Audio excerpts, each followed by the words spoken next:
Hello everyone, Manish है। Welcome to MM tax club. Government ने time to time Aadhaar PAN link करने का जो ड्यू डेट है वो एक्सटेंड किया था। पहले विदाउट लेट फीस आप लिंक कर सकते थे पैन आधार, बाद में गवर्नमेंट ने विथ लेट फीस टाइम दिया था जून 23 तक का एक्सटेंड करके कि ये डेट तक आप अगर विथ लेट फीस भी पैन आधार लिंक कर लेते हैं तो आपका जो पैन है वो इनऑपरेटिव नहीं होगा।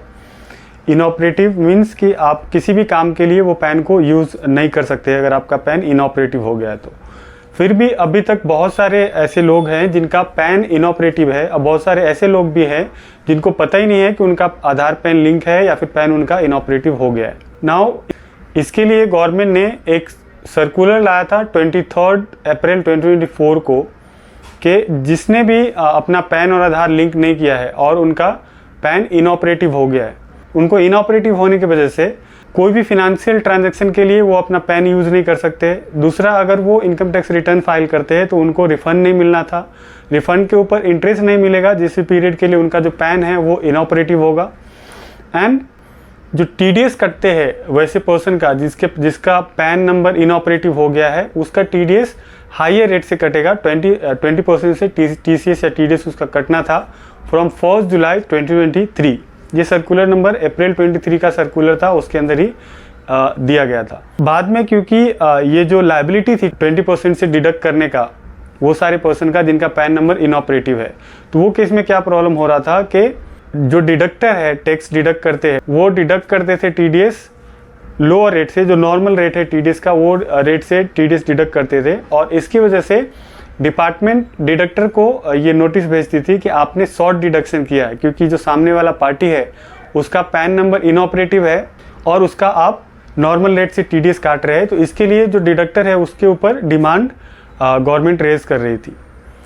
बाद में गवर्नमेंट ने ये सर्कुलर में जो भी डिडक्टर है उनको एक रिलैक्सेशन दिया था कि अगर जिस भी डिडक्टर का उन्होंने नॉर्मल रेट से काटा है और उनका इनऑपरेटिव है पैन, अगर वो 31 मई 2024 तक उनका पैन अगर ऑपरेटिव हो जाता है तो उनके ऊपर कोई भी एक्स्ट्रा डिमांड नहीं आएगा शॉर्ट डिडक्शन का। उनके सारे जो डिमांड्स हैं शॉर्ट डिडक्शन का वो निकल जाएंगे।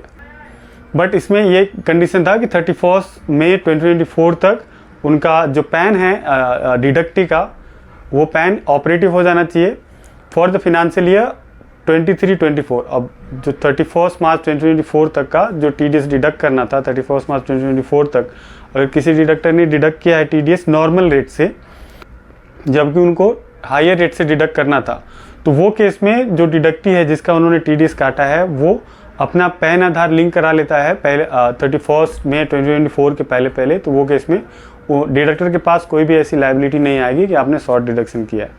बाद में गवर्नमेंट ने अभी रिसेंटली एक सर्कुलर इशू किया है जिसके थ्रू उन्होंने एक और रिलैक्सेशन दिया है वैसे पर्सन के लिए जिन्होंने अपना पैन आधार लिंक नहीं कराया है और उनका डेथ हो गया है।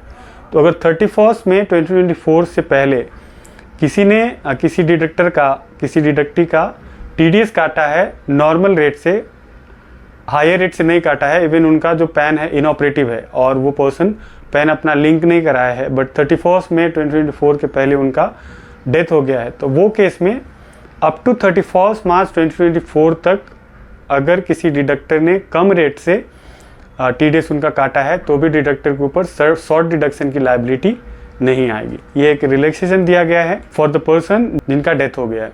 तो वो पर्सन के केस में अगर इनऑपरेटिव भी है 31 मई के बाद तो डिडक्टर के ऊपर कोई भी लायबिलिटी नहीं आएगी शॉर्ट डिडक्शन का।